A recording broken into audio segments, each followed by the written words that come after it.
with Jennifer Kites. Race Cup, Sub-Zero holding Viander Cross at bay, and Sub-Zero wins the Melbourne Cup by 2 lengths. Sub-Zero, a Lee Friedman-trained mudlark, takes out the rain-soaked Melbourne Cup. Good evening. Well, it had to be an omen bet, the Melbourne Cup going to Sub-Zero in cold conditions and pouring rain, reminiscent of Vanderham slugging it out in 1976. The gallant grey proved himself a Dow's stayer on a slow track. Ian Hislop with all the atmosphere of Flemington. It dawned dry over Flemington, raising the hopes of punters and partygoers alike. Not even the forecast of showers could deter the Cup diehards. I've been saying my prayers every night for 2 weeks. But those prayers went unanswered as the first spots of rain were felt shortly after midday. But still they streamed in, more than 90,000, the ones in costume, the girls in the fashion stakes, and the boys with their Barbies. There were chaotic scenes in the famous members' car park, reduced to a bog and open to only a handful of upmarket vehicles. Yeah, it's very muddy in there because the car's from last Saturday. But still they partied on firmer ground. A little bit of straw didn't go astray, but never was the weather far from their minds. Oh, it's fashionable to rain. It's a good thing, yeah. Between the hay and the market umbrellas and the little bit of champagne, we'll be okay. But not all the ladies were okay, forced to sidestep the mud and the bog and keeping their best shoes back home. These shoes are about 2 years old and I don't give a hoot in hell. If I've got to throw them out at the end of the day, I couldn't care. When the rain arrived, it sent them scattering for shelter, any shelter. But this was still Melbourne Cup Day and they did it with humour.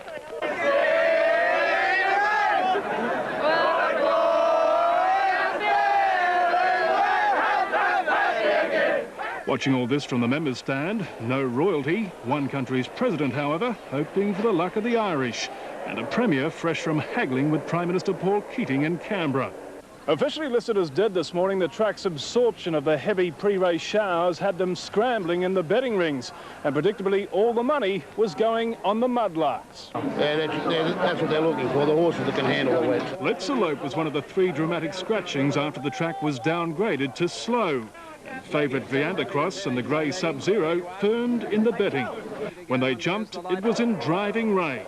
Sub-Zero might be the one. He's raced up to Sir Winston from Cavalieri Castletown, and then Viander Cross getting out late from Ali Boy. Greg Hall has raced to the front on Sub-Zero. He goes for home in the Cup and he might have a one. He's 3 in front. Viander Cross, Castletown trying hard, but it's the Grace Cup. Sub-Zero holding Viander Cross at bay, and Sub-Zero wins the Melbourne Cup by 2 lengths.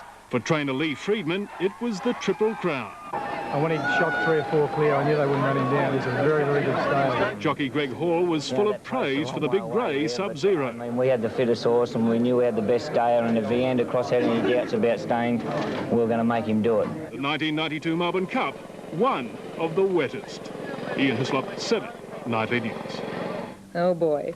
And picking a favourite in the fashion stakes was probably harder than tipping this year's Cup winner. But despite the gloomy forecast and an even gloomier economy, Flemington's still the place to be noticed come springtime, as Naomi Robson discovered. Cup Day is the day to make a fashion statement, and hats are always good for getting noticed. But to be really seen in the 90s means going that step further. And the cameras this year were clicking most at the most revealing. And there was no shortage of bright, bright colours, short skirts, plunging necklines. I love the way you talk, you walk, you smile, your style like now, like wow, way out, no doubt. But there was another way to grab attention, outrageous designs that could hardly be ignored.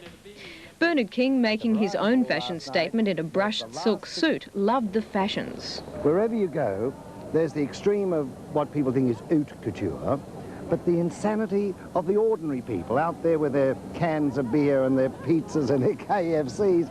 But Richard Frank, restaurateur and husband of socialite Lillian, wasn't too impressed. Oh, it's a motley lot, isn't it? I mean, there's nothing particularly stunning other than sensationalism. But the second year of recession at the Cup is taking its toll. It was obvious many had opted for the classical look that you could wear elsewhere. People who normally spend a lot have got last year's clothes on, but there's always people coming up with money. Money enough to buy the latest haute couture raincoat from Paris, lined with mink and trimmed with fox. But when the rain came, the parading stopped, and it was only the most serious racegoers that would venture out from undercover to watch their horses race. The annual fashion parade wasn't quite the same under umbrellas, and as the showers closed in, the glamorous and their goosebumps scurried inside, leaving the seasoned members to shiver in their seats. Naomi Robson, 7 Nightly News. Perhaps a dry as a bone would have been the best bet. And punters had trouble placing late bets on the Cup because of computer troubles. The TAB says it affected turnover, with bets on the race of $12.8 million, more than $2 million down on last year. And later in the news, we'll have the full race. The Democrat... Good evening, everyone. The amazing success story of the Lee Freedman stable continued this afternoon when it added the Melbourne Cup to its victories in the Caulfield Cup and Cox Plate. Those 3 races alone earned the stable stakes money of almost $5 million in just over 3 weeks. Here's the 1992 Cup as seen by Brian Martin. They're ready to go, and there's the light. They're racing. They're off. And down on the inside, one of the first out, Star of the Realm, away quickly, Better Loosen Up, came out running near the inside. Heroicity began fast and tucking in behind them. Viander Cross further out in the track now is Equidity with Tiakau Nick and Sub-Zero, Brave Expectations, Ali Boy, Dr. Grace and Sky Flyer as the widest runner. In the driving rain down the straight the first time, and Sir Winston has gone through nearer the inside to lead the field. Better Loosen Up is up close today over on the inside of Heroicity, further out Equidity and Ali Boy. Sky Flyer about 5 out going forward from Donegal Mist. Dr. Grace out very wide on the track. Sub-Zero behind them with Donegal Mist. Star of the Realm, London Bridge, Tiakau Nick. Viander crosses midfield on the inside of Sub-Zero. Then came Superimpose, followed by Big Baron. Brave Expectations, followed by Maharaja. Further back, Cavalieri, Castletown, the inside from Valdano. And Mr. Eurostar is last of all. They go by the judge with a lap to go in the Melbourne Cup. And Sir Winston out in front, a length and a half now. Sky Flyer, the lightweight, went up second. A length and a half further back, Equidity. Over on the inside now of Ali Boy and Dr. Grace 3 deep, a length further back. It's old Better Loosen Up. He's up on the inside, running 6, going out with about 2,000 to go. Followed by Donegal Mist and Heroicity. Then Star of the Realm at the 2,000 metre mark on the rail. Tiakau Nick out 3 deep, London Bridge the middle. A length and a half into Valdano, safely locked over on the inside of Sub-Zero. A length further back, Big Baron. They're followed by Superimpose, Brave Expectations, Valdano 3 deep, a length and a half, Cavalieri around Castletown. Then came Maharaja and 2 lengths last of all to Mr. Eurostar. At the halfway mark, 1,600 to go in the Melbourne Cup, and Sir Winston in front. Little Paddy Payne out by 2.5 lengths. Sky Flyer over on the inside, Equidity. They're followed by Ali Boy, who's wide with Dr. Grace over on the inside. Then Better Loosen Up. A length and a half further back, Donegal Mist over on the inside. Star of the Realm moving up 3 deep, Tiakau Nick. A length further back then came at the head of the others, Heroicity, followed over along the inside by London Bridge. Maharaja going forward with about 1,250 to go. Further back, Sub-Zero inside him, Viander Cross, Valdano out 3 deep. They're followed by Cavalieri as they start to bunch up in the Cup. Further back, Superimpose, Big Baron, 2 lengths to Castletown, well back in the field with Brave Expectations and Mr. Eurostar. 1,000 to go in the Cup. Sir Winston a length and a half in front. Second, Sky Flyer. Equidity's had a nice run over on the inside third. They're followed further back by Dr. Grace.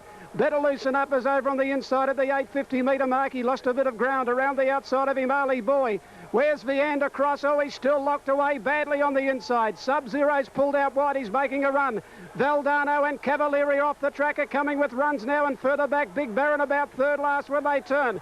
Sir Winston first for home in the Melbourne Cup, a length and a half, kicked away 2 in front of Equidity.